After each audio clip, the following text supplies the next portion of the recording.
Hello అండి. Subscribe చేసుకోండి. ఈరోజు సీరియల్‌లో అక్షయ్ "సారీ నాన్న ఇలా అడిగినందుకు" అని అంటా ఉంటే, రాజేందర్ "పర్వాలేదురా. నువ్వు నీ కోసం అడగట్లేదని నాకు తెలుసు. నువ్వు అవని నలుగురి మంచి కోసం తాపత్రయపడేవాళ్ళు. ఆ మాత్రం తెలియదా?" అక్షయ్ అని చెప్పి ఎళ్తా ఉంటే అక్షయ్ అవని రాజేందర్ "ఒరేయ్ అక్షయ్" అని పిలుస్తాడు. "అవని మీరు మనసులో ఎలాంటి ఆలోచనలు పెట్టుకోకండి. అంతా మంచే జరుగుతుంది. జరిపిచ్చే బాధ్యత నాది. వెళ్ళండి" అన్నట్టు సైగ చేస్తాడు. వాళ్ళెళ్ళిపోతారు అక్కడి నుండి. అదంతా శ్రేయ విని, అక్షయ్, అవని బయటికెళ్ళిపోయాక రూమ్ నుండి తనలో తాను మామయ్య గారు ఏదో ప్లాన్ చేస్తున్నారు. వీళ్ళడిగినా చెప్పలేదే! ఏం ప్లాన్ చేస్తున్నారు అని అనుకుంటూ ఉంటది. ఆస్తి విషయంలో మనకేం మసకా కొట్టరుగా! హ్మ్. మసకా కొడితే ఏం చేయాలో మనకు తెలుసు అని అనుకుంటది లోపల లోపల. పార్వతి ఏమో "ఏవండీ మీరేమనుకుంటున్నారో నాకైనా చెప్పొచ్చు కదండీ" అని అడుగుతది. ఎవరికైనా సమాధానం ఒకటే పార్వతి. చెప్పానుగా టైమొచ్చినప్పుడు చెప్తా అని. అప్పటి వరకు నువ్వు కూడా వాళ్ళలాగే వెయిట్ చెయ్. నాకొంచెం కాఫీ ఇవ్వు అనగానే తెస్తానులేండి అని వెళ్తది. మీనాక్షి ఏమో తన రూమ్‌లో బెడ్ మీద కూర్చొని శ్రేయ అన్న మాటలు తలుచుకొని బాధపడతా ఉంటది. మా ఆస్తి విషయాల్లో తలదూర్చడం, మా పర్సనల్ విషయాల్లో తలదూర్చడం లాంటివి చేస్తే మర్యాదగా ఉండదు అని అంటదిగా అవి. అవి తలుచుకొని మీనాక్షి ఏడుస్తా ఉంటది. అక్కడికి ఆరాధ్య వెళ్ళగానే కళ్ళు తుడుచుకుంటది. "అమ్మమ్మ బాధపడుతున్నావా అమ్మమ్మ" అని అడుగుతది. "లేదమ్మా కంట్లో నలక పడినట్టుగా ఉంది" అని అంటా ఉంటే ఆరాధ్య "నాకు తెలుసులే అమ్మమ్మ నువ్వు ఏడుస్తున్నావని. పల్లవి పిన్ని, శ్రేయ పిన్ని ఎందుకలా నీ గురించి చులకనగా మాట్లాడుతున్నారు? తాతయ్య ఎవరనేది చెప్తే వాళ్ళలా మాట్లాడారు కదా! నువ్వు అలా బాధపడతా ఉంటే నాకు గూడా బాధగా ఉంది. తాతయ్య ఎవరో చెప్పేయొచ్చు కదమ్మమ్మ." అప్పుడు మీనాక్షి "మీ తాతయ్య ఎవరని చెప్తే అప్పుడు ఎక్కడున్నాడు అని అడుగుతారు. ఎక్కడున్నాడో తెలియదు కాబట్టి అడిగే వాళ్ళకి సమాధానం చెప్పలేకపోతున్నాను." ఆరాధ్య ఏమో అంటే "తాతయ్య నీకోసం అమ్మ కోసం రాడా అని అడుగుతది." అని అనగానే మీనాక్షి "వస్తాడమ్మా. మీ అమ్మ తాతయ్యని వచ్చేలా చేస్తుంది. త్వరలోనే వస్తాడు" అని అంటది. ఆరాధ్య ఏమో "తాతయ్య వచ్చాక అందరికంటే ముందు నాకే చెప్పాలి. ఎందుకంటే అందరికంటే ముందు నేనే చూడాలి. ఇన్నాళ్ళు నిన్ను మా అమ్మని వదిలేసి ఎందుకు వెళ్ళిపోయాడో, ఎక్కడికెళ్ళిపోయాడో నేనే తాతయ్యని అడుగుతాను" అని అంటా ఉంటే మీనాక్షి ఏడుస్తా ఉంటది. ఆరాధ్య కన్నీళ్లు తుడుస్తూ "నువ్వు బాధపడకమ్మమ్మా" అని అనగానే మీనాక్షి ఏడుస్తూ ఆరాధ్యాన్ని ముద్దు పెట్టుకొని హగ్ చేసుకుంటది. తనలో తాను "పసిపిల్లవైన నీకున్న అభిమానం, ఆలోచన ఆయనకి లేకుండా పోయింది" ఏడుస్తా ఉంటది. ఇటు అవని ఏమో కిచెన్‌లో వంట చేస్తా ఉంటే అక్కడికి అక్షయ్ ఎళ్తాడు మెల్లిగా. వెళ్ళి అవనిని టచ్ చేయంగానే ఉలిక్కి పడతది. "మీరు కిచెన్‌లోకొచ్చారేంటి?" అని అడుగుతది. "నీకోసం" అని అంటాడు. అటు పల్లవి ఏమో వెళ్తూ వెళ్తూ వీళ్ళని చూసి గమనిస్తది. అవని "నా కోసమా? ఏం కావాలి?" అని అంటది. అక్షయ్ ఏమో "ఏమడిగినా ఇస్తావా?" అప్పుడు అవని "అడగకూడందయితే నా వల్ల కాదు" అని అంటా ఉంటే "నువ్వు ఇవ్వగలవు ఆ గిఫ్టు" అని అంటాడు. "సరే అయితే చెప్పండి ఏం కావాలి?" "ఆ! టీనా, కాఫీనా, జ్యూసా" అని అడుగుతా ఉంటే "అవేం కాదు" అని అనగానే అవని నవ్వి "ఓహ్! టిఫిన్ చేసి పెట్టమంటారా? మీకిష్టమైన కర్రీ ఏదైనా వండమంటారా?" "అలాంటివేమీ కాదు" అని అంటా ఉంటే "మరి ఇంకెలాంటివి?" అని అడుగుతది. ఆనందంతో మురిసిపోయేది. హ్యాపీగా ముద్దులాడుతూ గుండెలకి హద్దుకునేది కావాలి. "హ్మ్. ఇస్తావా?" అని అవని పైకెళ్తా ఉంటే అవని నెట్టేసి "సిగ్గు లేకుండా అవేం మాటలు" అనంటది. అక్షయ్ మళ్ళీ దగ్గరకొచ్చి "సిగ్గుపడితే ఆనందం, అనుభూతి దొరకవు కదా! చెప్పు నేనడిగింది ఇస్తావా?" అనంటా ఉంటే అవని "పొండి" అని అక్షయ్ బుగ్గగిల్లుతది. అక్షయ్ ఏమో "నువ్వు ఛీ అన్నా, చా అన్నా నాకు కావాల్సిందే నువ్వు ఇవ్వాల్సిందే." అవని ఏమో సిగ్గుపడతా ఉంటది. వాళ్ళని చూసి పల్లవి "హ్మ్. అబ్బో! వీళ్ళు కాలేజ్ లవర్స్‌లా రెచ్చిపోతున్నారు. వీళ్ళ సరసాలు చూడలేకపోతున్నాను" అని అనుకుంటది. ఇక్కడ అక్షయ్ "నేను ఏం కావాలనుకుంటున్నానో నీకర్థమైందా?" అని అంటా ఉంటే అవని "అర్థం కాకపోవడానికి నేనేమైనా పసిపిల్లనా? అయితే నేనడిగిందేంటో చెప్పు" అని అంటాడు. అవని "ఛీ" అని సిగ్గుపడతా ఉంటే అక్షయ్ "హలో నేనడిగిందేంటో తెలుసా? నాకు నాకు ఓ చిన్న పాపాయి కావాలి" అని అంటాడు. అవని ఏమో నవ్వుతా ఉంటది. పల్లవి ఏమో వీళ్ళిద్దరూ కలవనప్పుడే అవని దేనికి తగ్గలేదు. వీళ్ళిద్దరూ కలిసి మా డ్యాడ్‌ని అరెస్ట్ చేయిచ్చారు. వీళ్ళని ఎలాగైనా విడగొట్టే ప్లాన్ చేయాలి అని అనుకుంటది. అక్షయ్ ఏమో, "ఏంటి? ఏం మాట్లాడవేంటి?" అని అవనితో అంటాడు. "అవి ఇక్కడ మాట్లాడుకునే విషయాలు కాదు. ఇంకేమైనా చెప్పండి" అనంటది. అప్పుడు అక్షయ్, "అవని, రేపు ఆరాధ్యకి ఫీజు కట్టాలి. నీ దగ్గరుంటే ఇవ్వు. నా సాలరీ పడ్డప్పుడు నేనిచ్చేస్తాను" అనంటాడు. అవని ఏమో, "మీరేమీ ఇవ్వనవసరం లేదు. డబ్బులు నా రూమ్‌లో ఉన్న బీరువాలో ఉన్నాయి" అనగానే అక్షయ్ నవ్వుతా ఉంటాడు. ఇక్కడ పల్లవి ఏమో, "డ్యాడ్ చెప్పిన ప్రాపర్టీ డాక్యుమెంట్స్ కూడా అదే బీరువాలో ఉండుంటాయి" అని వెళ్ళబోతూ మళ్ళా ఆగిపోయి, "అవని, చక్రధర్ గారే తన తండ్రి అన్న విషయం బావకి చెప్పిందా? చెప్పుంటే అక్షయ్ బావ ఆ విషయం ఇంట్లో వాళ్ళందరికీ చెప్పుండేవాడు కదా! ఆ మ్యాటర్ డిస్కషన్‌కి రాలేదు అంటే అవని ఇంకా బావకి చెప్పలేదనమాట" అని అక్కడి నుండి ఎళ్తది. ఇటు కమలేమో రిపేర్ చేస్తా ఉంటాడు. అక్కడే వాళ్ళ నానమ్మ కూర్చొని ఫోను జూస్తూ నవ్వుతా ఉంటది. కమలేమో తనలో తాను, ఈ ముసల్దానికి ఎన్ని ప్రాబ్లమ్స్ ఉన్నా హ్యాపీగా ఎలా ఉండాలో అనేది దీన్ని జూసే నేర్చుకోవాలి. ఆల్రెడీ కళ్ళు దొబ్బి కళ్ళజోడొచ్చినా గూడా రోజుకి 10 గంటలు ఆ ఫోనులోనే మునిగి తేలుతుంది. దీనికి అసలు ఫోనుంటే చాలు ప్రపంచాన్నే మర్చిపోతుంది అని కోపంగా అనుకుంటూ ఉంటాడు. వాళ్ళ నానమ్మ ఇంకా గట్టిగా నవ్వుతా ఉంటది. "ఒసేయ్ ముసలి, వెళ్ళి మంచినీళ్ళు తీసుకురా" అన్నా వినిపించుకోదు. "ఒసేయ్ ముసలి, నీకే చెప్పేది, వెళ్ళి మంచినీళ్ళు తీసుకురా" అని అన్నా కూడా ఆమె నవ్వుతూనే ఉంటది ఫోను జూసుకుంటూ. కమల్ దగ్గరికెళ్ళి, "ఒసేయ్ ముసలి" అని గట్టిగా అరుస్తాడు. వాళ్ళ నాన్నమేమో భయపడిపోతది. "ఎందుకురా అలా అరిచావు? భయపడి చచ్చానురా సచ్చినోడా! నువ్వు చచ్చే రకం కాదే, చంపుకు తినేదానివి నువ్వు. మాకు పిల్లలు పుట్టి, వాళ్ళకి పెళ్ళిళ్ళై, వాళ్ళ పిల్లలకి మళ్ళీ పెళ్ళైనా సరే నువ్వు చావవే. అది గ్యారంటీ. అంత గడుసుదానివే నువ్వు" అని అంటా ఉంటే వాళ్ళ నానమ్మ, "నాకంత ఆశ లేదులేరా. ఇప్పుడు 70+ ఉన్నాను. ఇంకో 30, 40 ఏళ్ళు బతికితే చాలు" అనంటది. కమలేమో, అబ్బబ్బబ్బబ్బా! 30, 40 ఏళ్ళా? అంటే మేం ముసలోళ్ళమయ్యేంత వరకు నువ్వు పోవనమాట అని అనగానే వాళ్ళ నానమ్మ, "ఒరేయ్! ఉంటే నీకేంట్రా బాధ" అని అడుగుతది. కమల్ నవ్వి, "సర్లే గాని వెళ్లి మంచినీళ్ళు తీసుకురా పో. నువ్వే వెళ్లి తెచ్చుకో పోరా" అనగానే స్కూల్ డ్రైవర్‌తో "నిన్ను" అని గుచ్చబోతాడు.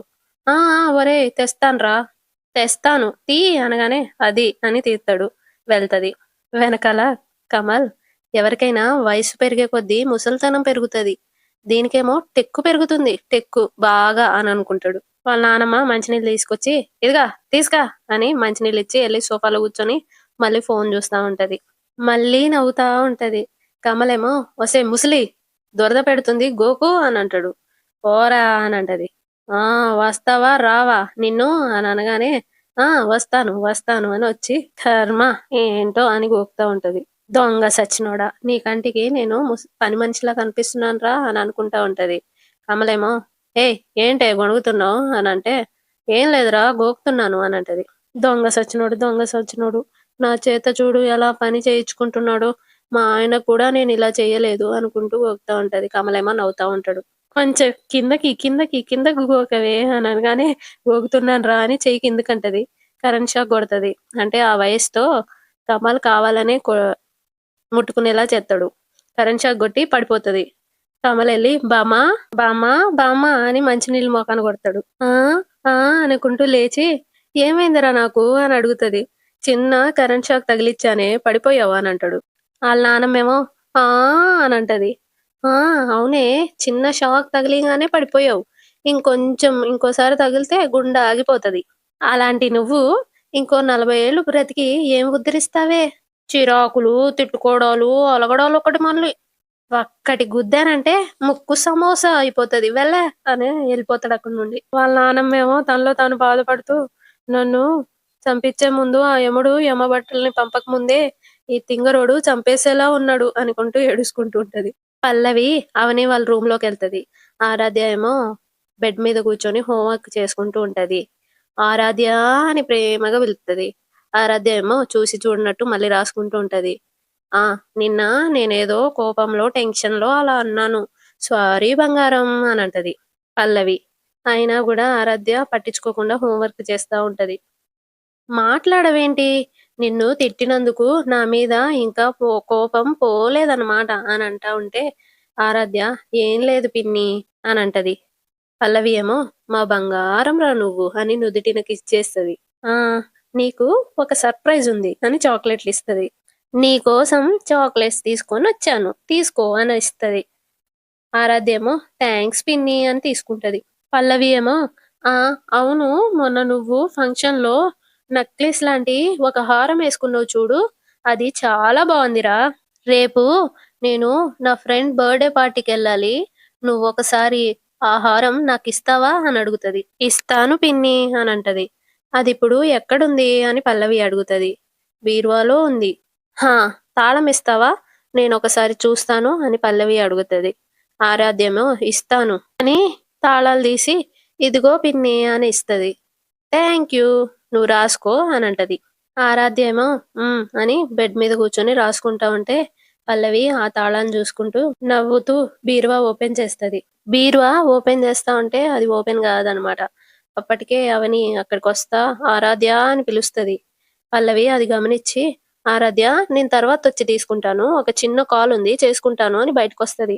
అప్పుడే అవని ఎదురుపడి పల్లవిని చూస్తది. పల్లవి ఏమో కంగారు పడుతూ ఎళ్ళిపోతది. "ఏం చేస్తున్నావు?" అని ఆరాధ్య దగ్గరికెళ్ళి అడుగుతది. "హోంవర్క్ చేస్తున్నానమ్మా" అని అంటది. "అవును, మీ పల్లవి పిన్ని ఎందుకొచ్చింది?" అని అడుగుతది. "ఏం మాట్లాడింది నీతో?" అని అడుగుతది.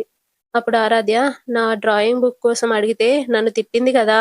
నన్ను తిట్టినందుకు నాకు సారీ చెప్పడానికొచ్చింది" అని చెప్పి రాసుకుంటూ ఉంటది. అవని ఏమో తనలో తాను అవునా! పల్లవి ఆరాధ్యకి సారీ చెప్పడానికి రావడం ఏంటి? సారీ చెప్పే వంకతో ఇంకా దేనికోసమైనా వచ్చుంటదా? దేనికోసం వచ్చుంటుంది అని అనుకుంటూ ఉంటది. ఇటు శ్రీకర్ ఏమో వాళ్ళ రూమ్‌లో అటు ఇటు తిరుగుతూ ఆలోచిస్తూ ఉంటాడు. అక్కడికి శ్రేయ వచ్చి "ఏం ఆలోచిస్తున్నావు శ్రీకర్" అని అడుగుతది. "నువ్వన్నదే నిజమనిపిస్తుంది శ్రేయ" అని అంటాడు. "ఏంటది?" అని అడుగుతది. "అన్నయ్య, వదిన నాకు చెప్పకుండానే లాయర్‌ని కలిశారు. చక్రధర్ బాబాయిని అరెస్ట్ చేయించడానికి నాకు చెప్పకుండానే పోలీస్ స్టేషన్‌కెళ్లారు. ఏ విషయమైనా జరిగిన తర్వాత మనకు చెప్తున్నారే తప్ప, ముందు మనకి చెప్పట్లేదు అంటే, మనకు ఈ ఇంట్లో రెస్పెక్ట్ లేదని అనిపిస్తుంది" అని అంటా ఉంటే శ్రేయ, "ఈ విషయం నేను నీకు ఎప్పుడో చెప్పాను. నీకు ఇప్పటికర్థమైంది" అని అంటా ఉంటే కమల్, "ఈ ఇంట్లో జరుగుతున్న గొడవల వల్ల కూడా నాకు చాలా డిస్టర్బ్‌గా ఉంది. ప్రణతి, భరత్‌లు వెళ్ళిపోయినట్టే మనం గూడా వేరేగా వెళ్ళిపోదాం. రేపే వెళ్ళిపోదాం" అని అనగానే శ్రేయ తనలో తాను ఆస్తి ఇచ్చే ముందు వెళ్ళిపోతే మామయ్య ఆస్తిలో వాటా ఇవ్వనంటాడేమో. ఆస్తిని మిస్ చేసుకోకూడదు అని అనుకుంటది. పైకి అలా అంటావేంటి శ్రీకర్? ఎవరు ఎలాంటి వాళ్ళైనా అంతా మనవాళ్లే కదా శ్రీకర్. ఏదో నేను కోపంలో మాట్లాడినంత మాత్రాన మన వాళ్ళు మనకు శత్రువులేం కాదు కదా! మనం ఎక్కడికి వెళ్ళక్కర్లేదు అనంటది. అప్పుడు కమల్ నవ్వుతూ నీకున్న సంస్కారం, ఆలోచన మన వాళ్ళకి లేదు. శ్రేయ ఏమో నేనెలాంటి దాన్నో నువ్వు ఇన్నాళ్ళకి అర్థం చేసుకున్నావు. థాంక్స్ శ్రీకర్ అని కౌగిలించుకుంటది. శ్రీకర్ గూడా నవ్వుతా ఉంటాడు. ఇటు పల్లవి ఏమో వాళ్ళ అమ్మమ్మ భగవద్గీత చదువుతా ఉంటే అక్కడికెళ్ళి ఆ బుక్ తీసుకొని పక్కన పెట్టి తన ఒళ్ళో పడుకుంటది. తలబెట్టి పడుకుంటది. వాళ్ళ అమ్మమ్మేమో ఏంటే అమ్మమ్మ మీద అంత ప్రేమ సడెన్‌గా పుట్టుకొచ్చింది అని అంటా ఉంటే పల్లవి నాకెప్పుడూ ఉంటది. నువ్వే అర్థం చేసుకోవు అనంటది. నువ్వే నా మీద కసిబుస్సులాడుతున్నావు ఈ మధ్య అనంటది. అప్పుడు వాళ్ళ అమ్మమ్మ లేపి అది సర్లే గాని నీ గదిలో పడుకోకుండా నా దగ్గరకొచ్చి నా ఒళ్ళో తలబెట్టి పడుకున్నావేంటే అని అడుగుతది. పల్లవి ఏమో నీకు మొగుడు లేడు. నాకు ఉన్నా లేనట్టే అందుకే అనంటది. అలా అంటావేంటే? పల్లవి ఇంకేమనాలి? అవని అక్క, అక్షయ్ బావ అన్యోన్యంగా ఉన్నారు. శ్రేయ, శ్రీకర్లిద్దరూ షాపింగ్‌లు చేసుకుంటూ, సరసాలాడుకుంటూ హ్యాపీగా, ఆనందంగా ఉన్నారు. కానీ నా పరిస్థితే కుడితిలో పడ్డ ఎలకలా ఉంది. అర్థం చేసుకోడు. చెప్తే వినడు. నాకే తింగరి మొగుడు దొరికాడు. మొండితనం, మూర్ఖత్వం తప్ప నా మొగుడి దగ్గర ఇంకేముంది? ఎప్పుడు చూసినా నన్ను తిట్టడం, వాళ్ళ వదినని పొగడడం తప్ప మీ మనవడికి ఇంకేం పని లేదు గదా! అయిన దానికి కాని దానికి నా మీద రెచ్చిపోవడం తప్ప ఒక ముద్దు, ముచ్చట కూడా లేదు. ఛీ! హ! నా బతుకు ఇలా తగులడుతుందని అస్సలనుకోలేదు. చచ్చిన నీ మొగుడిని తలుచుకుంటూ, నీ మొగుడు గురించి గొప్పలు చెప్పుకుంటూ నువ్వు గూడా హ్యాపీగా ఉన్నావు. హ్మ్. నాకు ఆ అదృష్టం కూడా లేకుండా పోయింది. అయినా నేను అనంటా ఉంటే వాళ్ళమ్మమ్మ ఏ ఇక ఆపుతావా? మొగుడు అనేవాడు మొండోడైనా, తింగరోడైనా వాణ్ణి లొంగదీసుకునే టాలెంటు, వెంట తిప్పుకునే కనికట్టు ఆడదాని దగ్గర ఉండాలి. అది నీ దగ్గర లేదు. అది నీ తప్పేనే. మొగుడు పెళ్ళాన్ని పట్టించుకోవడం లేదు అంటే అది పెళ్ళాం తప్పే అవుతుంది. ఆడది తలుచుకుంటే మీసం తిప్పే మొగాణ్ణి కంటి చూపుతో లాగేసుకుంటది. తొడగొట్టేవాణ్ణి కూడా కొంగుతో కట్టి పడేస్తుంది. హ్మ్. అది నీకు చేతకావడం లేదు. ఒసేయ్! ఆడదాని నవ్వులకి కరిగిపోని మొగాడు, ఆడదాని మాటలకి కరిగిపోని మొగాడు, ఆడదాని చేతలకి ఓడిపోని మొగాడు ఈ చరిత్రలో ఎవ్వరూ లేరు. మొగుణ్ణి ప్రేమగా చూసుకునే లాజిక్కు, మ్యాజిక్కు, జిమ్మిక్కు పెళ్ళాం దగ్గర ఉండాలే. హా! నువ్వది తెలుసుకుంటే నీ మొగుడు గూడా నీతో ప్రేమగా ఉంటాడు. నువ్వు నెల తప్పగానే వాడు తండ్రి గాబోతున్నాడని ఎగిరి గంతేశాడు. అప్పుడు నువ్వెవ్వరికీ చెప్పకుండా అబార్షన్ చేయించుకున్నావు. ఆ కోపం నీ మీద వాడికి ఉంటుంది కదా! హ్మ్. కోపాన్నైనా, ద్వేషాన్నైనా ప్రేమతో కరిగించగలం. వాడి మీద ప్రేమ చూపిచ్చి నీ దారిలో తెచ్చుకోడానికి ప్రయత్నించు. అప్పుడు వాడు సంతోషంగా ఉంటాడు. నువ్వు గూడా తల్లివి కాగలుగుతావు అని చెప్పి అక్కడి నుండి ఎళ్ళిపోతది నవ్వుతూ. పల్లవి ఆలోచిస్తా ఉండిపోతది. అంతటితో ఈరోజు ఎపిసోడ్ అయిపోతది. రేపటి ఎపిసోడ్‌లో మీనాక్షి రూమ్‌లో కూర్చొని బాధపడతా ఉంటది. కమల్ వాళ్ళ నానమ్మ ఆ మీనాక్షి వచ్చినప్పటి నుండే మనింటికి దరిద్రం పట్టుకుందే అని అంటదిగా. అది తలుచుకొని బాధపడుతూ అక్కడి నుండి ఎళ్ళిపోవాలని డిసైడ్ అయిపోయి సంచి తీసుకొని బయటకొస్తది.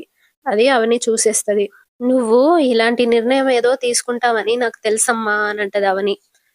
వాళ్ళమ్మేమో "నువ్వు నా కారణంగా అవమానాలు పడుతుంటే నేను చూడలేకపోతున్నానే. అందుకే వెళ్ళిపోతున్నాను" అనంటది. "నువ్వు వెళ్ళిపోతే వాళ్ళు చేస్తున్న అవమానాలే నిజాలుగా మారతాయమ్మా. అవమానాలని భరించగలం కానీ, నిజం తెలియకుండా చెప్పే వాళ్ళు అబద్ధాలని మనం భరించలేమమ్మా.